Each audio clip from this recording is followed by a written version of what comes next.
सभा चालू केली तेव्हाच खरं निषेध दर्शवला पाहिजे होता, हे आपल्या सभागृहासमोर मांडू इच्छितो. पण असं काही कोणी केलं नाहीये, म्हणजे अधिकाऱ्यांनी मार खात राहावे. आता उद्या अशी वेळ येईल की नगरसेवकाला पण मार खावा लागेल, मग त्यावेळी आपण काय करणार? याच्याकडे महापौर महोदय आणि आयुक्तांनी लक्ष द्यावे. तसेच मी तर असं इच्छितो की आयुक्त महोदय असतील, सभागृह नेते असतील, गटनेते, सर्व पक्षाचे गटनेते असतील, स्थायी समिती सदस्य असतील किंवा सभापती असतील, सगळ्यांनी व्हिजिट करावी. आणि सकाळी जर आपण कल्याण स्टेशनला जात असतो त्यावेळेस जो काही त्रास सहन करावा लागतो नागरिकांना, आता कारण की मी पण एक सामान्य नागरिक होतो, तर मला माहित आहे ती व्यथा. जिंकणं सोपं नाही राहिलेले सर. मी हातापाय पडून लोकांना सांगायची की मी तुम्हाला फेरीमुक्त माझा प्रभाग 5 नंबर प्रभाग करून देईन. जेव्हा हे कारवाई झाली सर 1-2 वेळा, त्याच्यानंतर डबलीनी लोक तिथे बसली सर आणि मला फोन यायला लागलाय, मॅडम तुम्ही माझा 5 नंबर प्रभाग मिलिंद नगरच्या कोपऱ्यापासून तर माझ्या वायले नगरच्या कोपऱ्यापर्यंत मला एकही फेरीवाला तिथे नाही पाहिजे.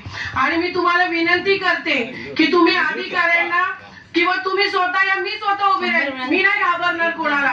माझा वॉर्ड मला स्वच्छ पाहिजे, जेणेकरून माझे टॅक्स पेअर तिथे जास्त आहेत. जे लोक महाग फ्लॅट घेत आहेत राहत आहेत त्यांना सुख सुविधा नको का सर? ज्यांनी मला विश्वासाने मतं दिली आहे त्यांच्या मी उपयोगी पडायला नको का सर? कमी मॅनेज लोकांनी माझ्याविषयी बॅड प्रचार केलाय की यांना हप्ते वाढून पाहिजेत म्हणून यांची नाटकं चालली आहेत. सर मला माझा वॉर्ड फेरी मुक्त झालाच पाहिजे. माझ्या प्रभागामध्ये 5-6 स्कूल आहेत सर, 5-6 स्कूल आहेत सर. ट्रॅफिक एवढी जाम होते सर. आज त्याच्यापैकी रायत्यासारखी जर घटना झाली तर याला जिम्मेदार कोण राहणार आहे सर?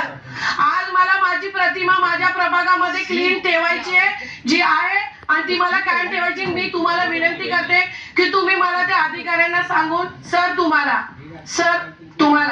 तुम्हाला पण मी पर्सनली भेटली आहे, मॅडमला भेटली आहे सर, तुम्हाला पण भेटली आयुक्त सरांना. आणि तुम्हाला 5 वर्ष आम्ही कुठे जाऊ देणार नाहीये सर. हो सर, कारण नाही ज्याच्याकडून अपेक्षा असते ना सर काम करण्याची त्याला माणूस आशा लावून बसतो की नाही हा व्यक्ती आमचं काम करणार. सर मला रोज सकाळी 7 पासून फोन चालू होतात, 7 पासून. महापौर तर पाहिजेच आहे पण तुम्ही पण पाहिजेत आम्हाला. तुम्हाला आम्ही 5 वर्ष सुटका देणार नाहीये सर. हो, आणि हा विषय फक्त माझ्या प्रभागातला नाहीये सर, सर्व नगरसेवकांच्या प्रभागातला विषय. पण माझ्या प्रभागात हा विषय खूप गहन आहे सर.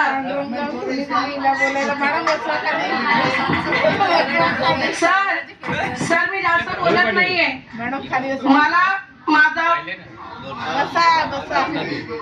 पण 5 वर्षाची आणि माझा प्रभाग क्रमांक फेरीमुक्त झालाच पाहिजे, नाहीतर मी स्वतः रस्त्यावर येईल. मग हा धन्यवाद.